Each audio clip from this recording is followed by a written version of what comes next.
Hello, everyone. The clip you're about to hear is from one of our exclusive Patreon episodes on a recent horror release, and just like all of our other episodes, it might include major spoilers for said horror release, so don't listen to it if you haven't already seen it. You've officially been warned. And if you'd like to hear the full episode, just head on over to patreon.com/horrorqueers and subscribe today. Without further ado, here is your exclusive Patreon clip. Let's get the elephant out of the room. Is that the phrase that we say? It's more address the elephant in the room, but there we can go. Escort it out as well. Yeah. So, Wendigo, yes. We are taking a myth of indigenous culture and putting it in a movie starring a bunch of white people. Yeah. And bringing in one indigenous character, well, for a couple of scenes to be like, look, here's a character, and then let him explain the creature, and then he is out of the movie. Absolutely. So in my review, this was the big sort of issue for me. I do really like a lot of this movie. I think the performances are good. I think the creature design is exceptional. I like the dourness. I like the child murder. A lot of this is clicking for me, and this indigenous angle is honestly a fucking deal breaker because they knew. Like, I know that this movie is a couple years old. It got delayed by COVID. It was supposed to come out, and then it got postponed a couple times. That is no excuse. I don't know how you look at this script. You're Nick Antosca, you're adapting your own story, and you're not like, maybe I shouldn't do the mystic native, or if you're Canadian, the mystic indigenous person. Like, there's just no excuse for doing this anymore, and it really fucking rubbed me the wrong way. I totally get that. I think it's a very valid complaint. It's one of those things, too, where I'm like, why did you, make this, just make it an original monster? Like, exactly. The Wendigo is not, forgive me, I didn't do this research, but it's not really antler-based, I don't think. Like, it's not, I'm not going to say that. Maybe it is. So the idea with a Wendigo is that I don't know exactly what creature it's supposed to resemble, but it definitely, I mean, we read The Only Good Indian by Stephen Graham Jones, and that does have like antler-ish implications. Right. But you could easily do something like somebody gets attacked by a monster, they start to change, they have a hunger for meat, and it can be like an infection. So you have to be careful how you handle them.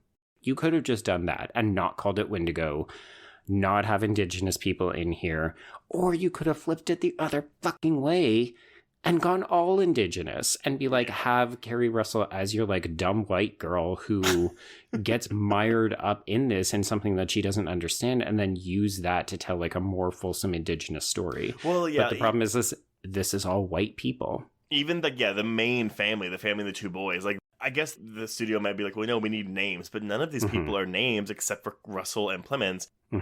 Honestly, my only exposure to the Wendigo as a myth is actually, you're going to laugh, in the first season of Charmed, because Piper gets attacked by a Wendigo and becomes one, but it's more like a werewolf type creature. Yeah. That they, of course, don't mention indigenous folks. That is just it just is. It's a monster of the week. Well, and the really, really weird thing to me is that this film made half-hearted measures to address this because they had an indigenous consultant, and that indigenous consultant then brought in an indigenous person to read this opening script. So it's like they knew enough to consult someone, but it feels so checkboxy that you're just like, well, why did you even bother? If you're not going to do it all the way, don't give us this half-ass measure. And also, don't bring in fucking Graham Greene for a scene or two, because that man is a goddamn legend. He could have anchored this whole movie, and that would have been fine. Yeah. I mean, his only substantial scene is the scene where he gives this explanation, and he has two scenes before. Like, he's not even in the first cop scene, I think, and then they bring him in, like, for two of the, we gotta look at the body scenes, and just, the camera stays on him as he's just, like, looking like, this seems very Wendigo-y. Yeah, it's such a bizarre choice to me, and I really don't understand it. I can appreciate from a white person's perspective, you don't want to appropriate somebody else's culture. This isn't their lived experience, so they say, okay, we're not going to tell that story. But also, then don't do it in dribs and drabs. Like, it's confounding to me. Either do it all or do nothing, because this ends up just repeating all of the same concerns that we've had before. Like, I literally just thought, oh, this is Annabelle all over again. Wait, why Annabelle? Oh, because of Alfred Woodard. Mm-hmm. Like, the only difference is that Graham Greene doesn't die. But also, he delivers this metric shit ton of exposition and then pieces out. Like, thanks for the paycheck, bye. We never see that character again. I honestly, you're right. They should have either given him more to do or not included him in the movie and just had Kerry Russell, do a microfiche library thing.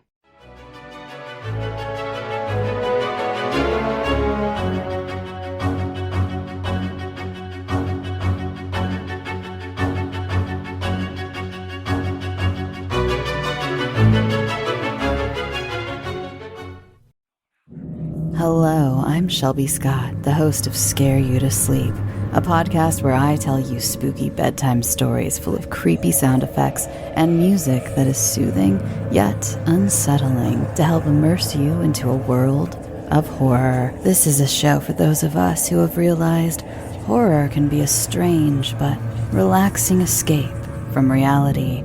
Speaking of escapes, sometimes I lead you through guided nightmares, like a guided meditation, but instead of flowery meadows, I take you on a journey through your own personal nightmare. So come get lost in the terror with me. Listen to Scare You to Sleep wherever you listen to podcasts, or find us online at bloody.fm. Sweet screams.